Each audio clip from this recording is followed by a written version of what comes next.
Hello friends, welcome to our channel. Today we're going to take a look at another horrible case with you. The case of Katrina Ashley Edlund Smith. Katrina Ashley Edlund Smith. Born on July 16, 1982, Katrina is the youngest of Vicki's 3 children. She has 2 siblings, an older brother named Chad and a younger sister named Miranda. Katrina's parents separated when she was young, and she lived with her mother in Mazon, Illinois, a suburb outside the city. Katrina is a kind, cheerful person who brings joy to those around her. She especially loves the holiday season and enjoys giving humorous gifts to friends and family. Katrina is a devoted church member, always willing to help those in need. Katrina was content with her life, and in her 20s, she met Todd Smith at a bar. Todd was not only charming but also successful. As a financial planner, he was able to run his own business from home. They found that they had a lot in common and their relationship blossomed. One thing that helped their relationship grow was Todd's flexible work schedule, which allowed them to travel extensively together.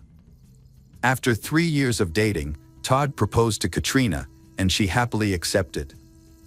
The couple began planning their wedding, deciding to have an intimate ceremony at a local park.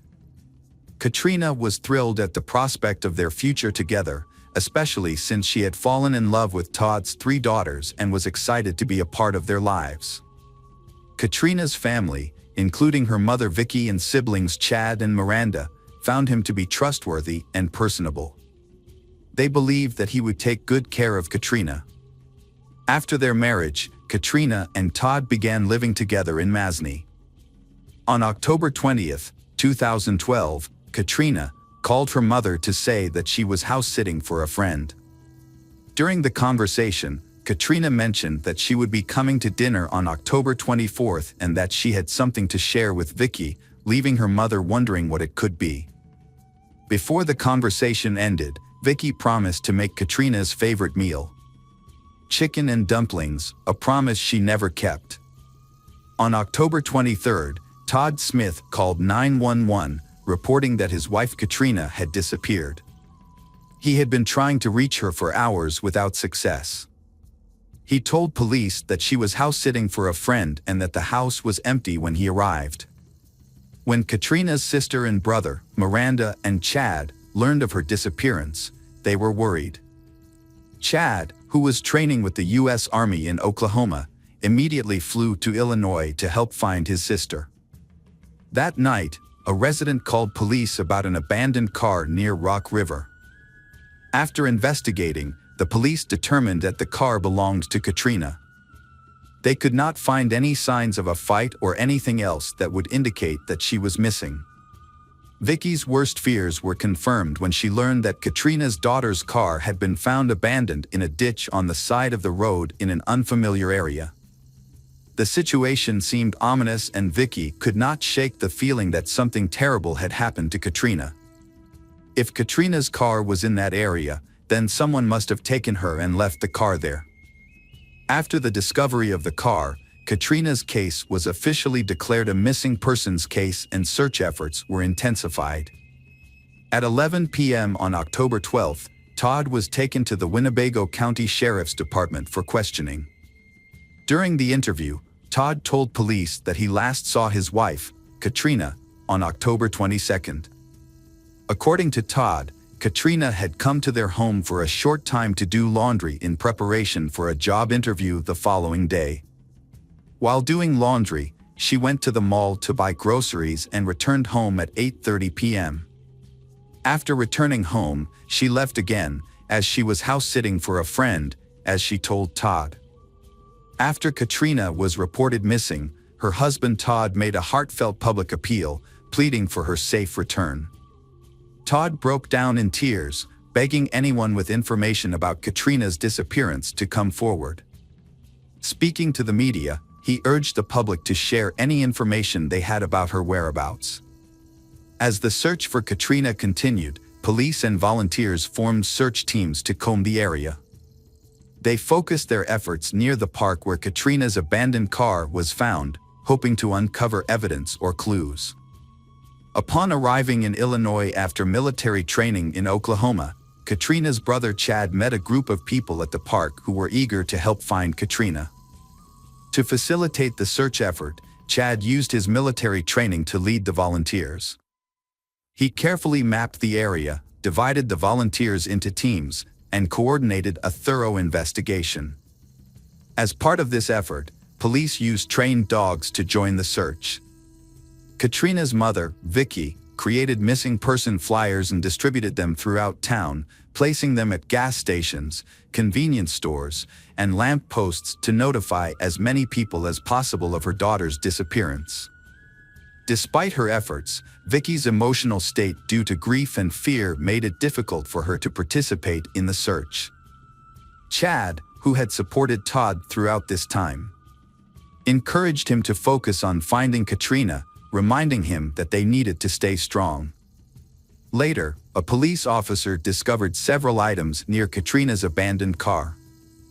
These items included a wallet, a cell phone, and a towel that appeared to have been used to wipe up blood. It was clear that someone had thrown these items away when they left the car.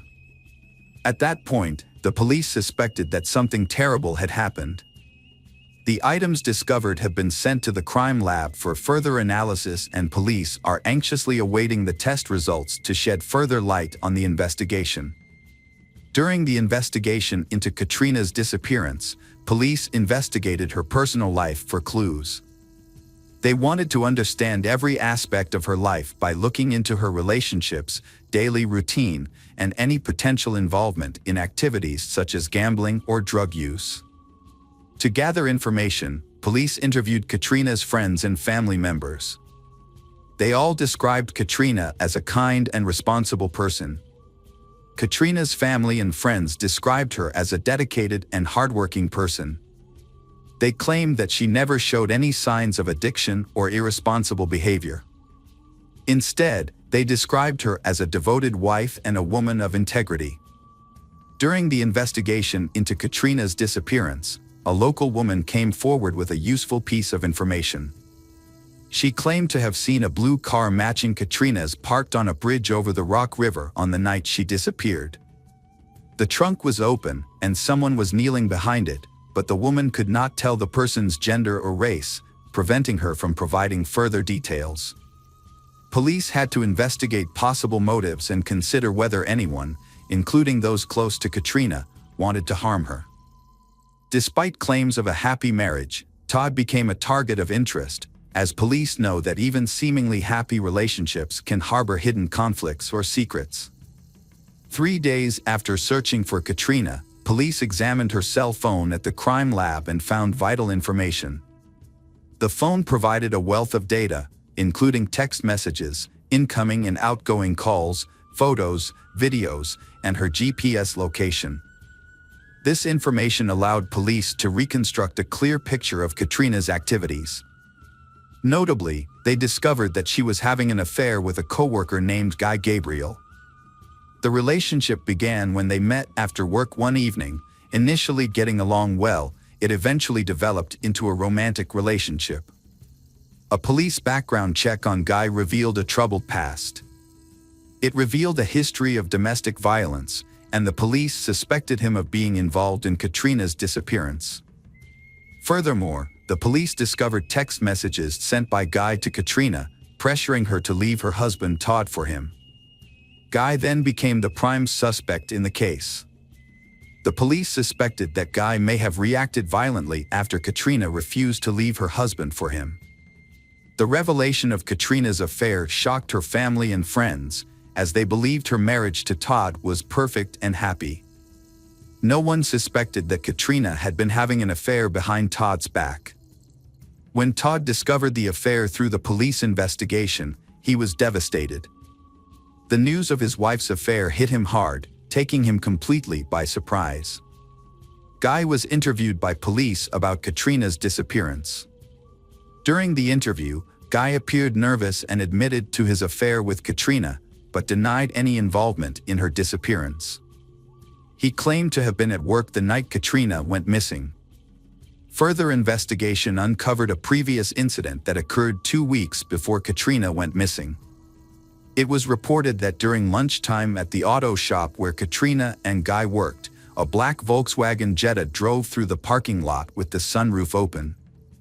The driver, who was wearing a mask, handed out flyers through the sunroof. When employees read the flyers, they found a derogatory statement about Katrina and Guy's relationship. The car quickly sped away, leaving people wondering who the mysterious driver was. Police interviewed Katrina's hairdresser, who shared that Katrina felt threatened and wanted to buy a gun for self-defense. Katrina told her hairdresser that she suspected someone was following her. Police searched Katrina's car at the police garage for evidence. Using a chemical called luminol, which glows when it comes into contact with blood, they found a significant amount of blood in the trunk. On November 9th, 17 days after a firefighter in Rock River discovered a body, and the fire department was called to assist in recovering the body and pulling it from the water. After it was pulled from the water, it was determined that the body was that of a woman. However, because the body was so badly decomposed, identification was difficult. It was unclear whether the body was Katrina's. The body was then taken to the medical examiner's office, where an autopsy was performed to determine the cause of death. To confirm the identity, dental records were sent to a county specialist for analysis. The expert then compared the dental features of the body with those in Katrina's records, confirming that the body was Katrina. Katrina's autopsy revealed that her cause of death was blunt force trauma to the head. When her family learned that her body had been discovered, they were devastated. The heartbreaking news left them reeling, and it was difficult to accept the full extent of what had happened. Katrina's mother, Vicki, found the news difficult to accept, and the thought of her daughter suffering such a violent end was almost unbearable. Although Guy Gabriel is no longer a suspect, police have sought his perspective on who may have harmed Katrina. Guy reveals that Katrina had mentioned divorce. He believes that Todd's controlling nature may have escalated and led to the tragedy. As police dig deeper into Katrina and Todd's marriage, some disturbing facts come to light. Katrina had told several people that she wanted a divorce from Todd. In addition, police discovered that Katrina had met with a divorce attorney just one day before her disappearance. Contrary to what Katrina claimed, she was not house-sitting at a friend's apartment, but had actually moved out after her split from Todd. Based on the information gathered and interviews conducted, police began to suspect that Todd was behind the mysterious incident at Katrina's workplace. Suspicions were heightened when police discovered that Todd had recently driven a car matching the make and color of the one involved in Katrina's murder, a black VW Jetta. Todd was believed to have been test driving the car at the time of the murder. When police told Katrina's family that Todd was the prime suspect in her case, and that he had been arrested, they were shocked and in disbelief. The family had loved and respected Todd as a member of the family, and the news was devastating. Katrina's mother, Vicki, was devastated by the news. The thought that her son-in-law could commit such a heinous crime made her sick. She had always trusted Todd and could not imagine that he would commit such a terrible act. The possibility that Todd was responsible for her daughter's murder never crossed her mind. The police discovered that Todd's investment company was in legal trouble and he was no longer working. As a result, Katrina was the family's sole source of income. Based on this information, the police suspected that if Katrina left Todd, she would take the money with her. This possibility may have motivated Todd to consider killing his wife as a way to gain control of the family's finances. Police obtained a search warrant for Todd and Katrina's home to collect evidence.